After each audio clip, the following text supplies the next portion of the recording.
러시아의 대문호죠. 도스토옙스키가 쓴 작품 가운데 죄와 벌이라는 아주 유명한 책이 있습니다.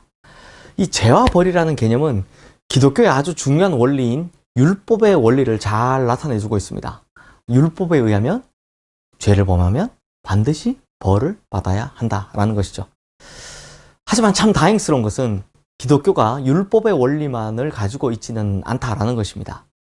만일 하나님께서 이 죄와 벌처럼 율법으로만 우리를 다루셨더라면 우리 중에 여기 하나님 앞에 설 자가 아무도 없었을 겁니다. 그래서 기독교에는 또 다른 원리인 은혜의 원리가 있습니다. 이 세계적인 기독교 작가 필립 얀시가 쓴 베스트셀러죠. 놀라운 하나님의 은혜라는 책이 있습니다. 이 책의 4장에 보면 영국에서 열렸던 비교 종교학 회의의 한 장면을 소개하는 부분이 있는데요. 이제 여러 종교를 비교하는 학회가 열렸는데 그때 막 이러한 질문이 제기되었다고 합니다. 기독교 신앙이 가진 독특성이 무엇입니까? 이때 누군가가 이런 대답을 했다고 합니다. 아무래도 성육신이 아닐까요? 하나님이 인간의 육신을 입고 이 땅에 오신 성육신이야말로 기독교의 유일한 교류 신앙의 독특성인 것 같습니다. 그러자 이게 비교 종교학이니까 다른 종교분들도 있잖아요. 다른 어떤 분이 반박하기를 다른 종교 문헌에도 신이 인간의 몸을 입었다라는 이야기가 있습니다 라고 말했습니다. 이게 실제로 있지는 않은 것 같고요. 제 생각에는 아마 입신 같은 것을 말한 것 같습니다. 그러니까 또 누군가가 아무래도 기독교 신앙의 독특성은 부활 사상에 있지 않을까요? 라고 대답했습니다. 성도님들, 이 부활이라는 것이 기독교 신앙과 교리의 독특한 사상임이 틀림없습니다. 사실 기독교는 부활 없다면 아무런 의미 없는 종교가 되기 때문입니다. 그런데 이 기독교의 부활은 모든 사람을 살리는 부활인데요. 다른 사람들은 그렇게 생각 안 하죠. 그냥 예수님만 살아난 걸로 생각하죠. 그래서 또 누군가가 말하기를 다른 종교에서도 죽은 사람이 다시 살아났다는 그 사자의 환생 같은 이야기들이 적지 않게 있습니다 라고 반박을 했습니다. 그런데 마침 그때 이 방을 잘못 알고 찾아왔던 그 유명한 C.S. 루이스 교수가요, 무슨 토론하고 있는지에 대해서 이렇게 물어보고는 이런 대답을 했다고 합니다. 아, 기독교 신앙의 독특성, 그건 은혜에 있죠. 그러자 모두가 이 C.S. 루이스 교수의 말에 동의를 했다고 합니다. 왜 그렇습니까? 받을 자격이 전혀 없는 사람들에게 일방적으로 베풀어지는 하나님의 사랑과 호의, 이것이 바로 은혜이기 때문입니다. 이런 건 다른 종교에서는 찾아볼 수 없기 때문입니다. 누가 신이 자기의 피조물을 위해서 대신 죽습니까? 그것도 공짜로요. 그렇게 구원을 공짜로 누가 줍니까? 그래서 은혜가 기독교만의 독특성이죠. 그래서 오늘 본문은요, 죄와 벌의 사건이 아니라 죄와 은혜의 사건입니다.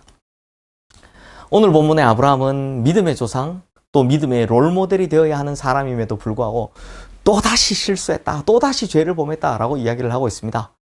이전에는 애굽왕 바로를 속여서 자기 아내를 누이라고 하더니 이번에는 또 자기 아내를 누이라고 그랄왕 아비멜렉을 속여서 이 아비멜렉이 굉장히 곤란한 경우를 당하게 되는 모습을 보여줍니다. 그런데 오늘 본문 말씀이 보여주는 놀라운 사실은요, 아브라함이 이전과 똑같은 실수를 보여주고 똑같은 죄를 범했음에도 불구하고 하나님께서는 또다시 그에게 은혜를 베풀어 주신다라는 것입니다.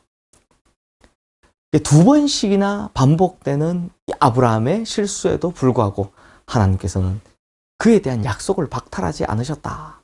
그에 대한 하나님의 사랑, 지위 다 박탈하지 않으셨다라는 것입니다. 7절 말씀 한번 보십시오. 이제 그 사람의 아내를 돌려보내라.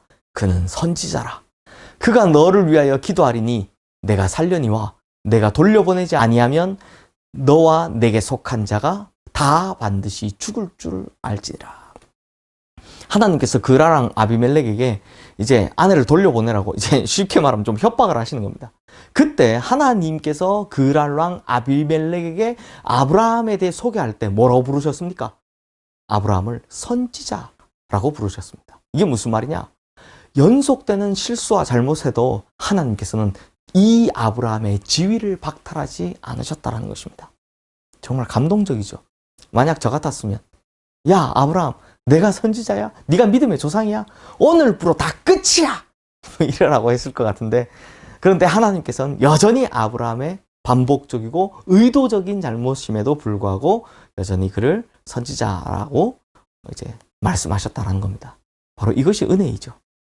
사랑하는 성도님들, 우리가 하나님 앞에서 얼마나 자주 죄를 범합니까? 아브라함 되게 못났다고 생각했지만 사실 우리가 훨씬 더 많은 실수를 하고 훨씬 더 많은 실패를 하죠. 그러나 하나님께서는 그것 때문에 우리를 향한 기대를 거두어 가지 않으십니다. 여전히 은혜를 베푸신다라는 것입니다. 그러므로 괜한 자격지심 때문에 하나님께서 뭐 내 기도를 들어주실까? 뭐 주님께서 아직 나를 써주실까? 이런 계면적인 마음으로 하나님께 나아가지 않으셔도 됩니다. 하나님은 우리가 오히려 부끄럽게 고개를 숙이지만 그럼에도 하나님을 향하여 얼굴을 향하고 다시 돌이켜 주님께로 나아갈 때 하나님은 언제나 내 곁으로 다시 달려오시는 분이십니다. 그리고 이렇게 말씀하십니다. 너에 대한 나의 기대는 아직도 변함이 없단다. 너는 참 귀한 나의 사람이야. 나는 너의 인생을 통해서 나의 계획을 이뤄갈 거란다. 그러므로 성도님들, 실패와 반복되는 잘못에 주눅들지 맙시다. 그런다고 은혜를 더하려고 죄를 더하겠느냐라는 이 바울의 말을 기억하면서 이런 은혜를 오히려 관가히 여겨서 나 이제 죄 지어도 되구나, 실수해도 되구나 이렇게 생각하지 마시고 오직 하나님을 향해 돌아갈 때마다 하나님께서는 나를 찾아오신다라는 이 사실을 기억하시길 바랍니다. 하나님께서는 우리를 향한 기대를 여전히 저버리지 않으셨습니다. 이 아브라함을 다시 세우듯이 말입니다.